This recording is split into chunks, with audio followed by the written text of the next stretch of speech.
Hey there, you're listening to The Mighty Mommy with some quick and dirty tips for practical parenting.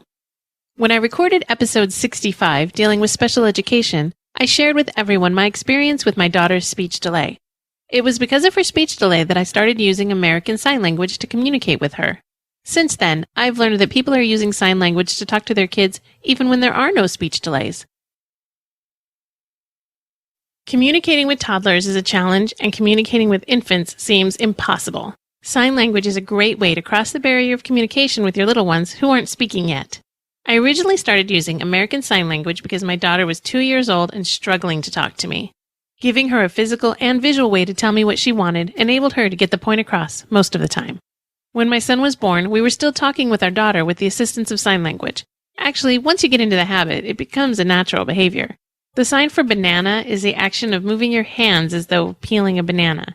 I'm pretty sure I've said the word banana to my husband on more than one occasion without realizing I was signing it too. He thinks it's amusing. Because we were still using signs, my son picked up on it early. It was amazing to see him ask me for milk before he'd spoken his first word. It was definitely something I wished I'd learned about when my daughter was an infant. I could have saved her from a lot of frustration. Now that I've shared with you why I think sign language is great, you're probably wondering how in the world you're going to learn all those signs quickly enough to teach your child. Keep in mind that an infant's or toddler's vocabulary consists of a limited number of important words. You only need to learn the ones that you want to communicate. The words my children and I always used the most were eat, drink, milk, cookie, cheese, all done, shoes, go, and of course banana. We've probably learned over 100 words by now. But we learned them together, so it was fun, and sometimes the kids have to remind me how to say something with my hands. It's a lot easier than it sounds, and it creates an additional bond with your child.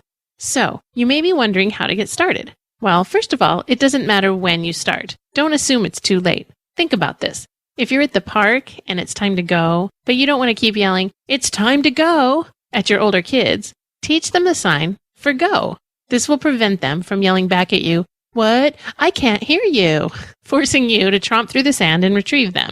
Hey, it's worth a try. Before you can teach your kids how to sign, you have to learn some signs yourself. While there are some great websites out there, and I will provide links in the episode transcript, I found that videos were much more user-friendly. We rented a couple of videos and loved them so much that we actually bought them. The videos I personally used were My Baby Can Talk and Baby Wordsworth, First Words Around the House. There are many more videos on the market. I recommend renting before you buy so that you can find the right ones for you. For a free option, check your local PBS station. Look for a program called Signing Time. It's a great program for teaching American Sign Language in a very kid-friendly environment. If you want more help or just want to have the support of a community, you may want to find a baby signs program in your area. Baby signs will cost you some money, so you should request a trial session before you agree to sign up. Make sure it's something you really need and want. If you like it, then go for it. It is a wonderful program. I've been to a few local free sessions that have been offered in my area, and they were all fun and educational. It's ultimately up to you how much you want to invest.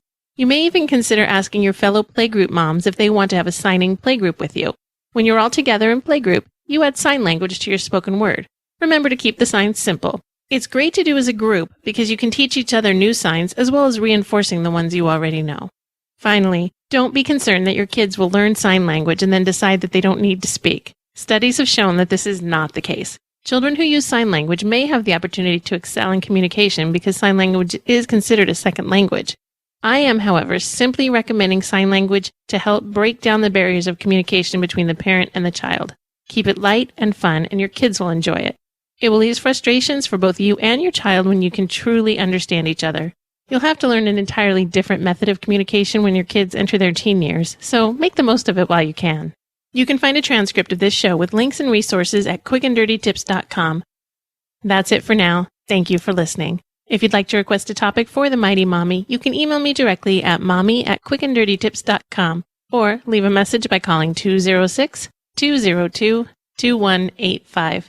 This is your friend, the Mighty Mommy, wishing you happy and fun parenting.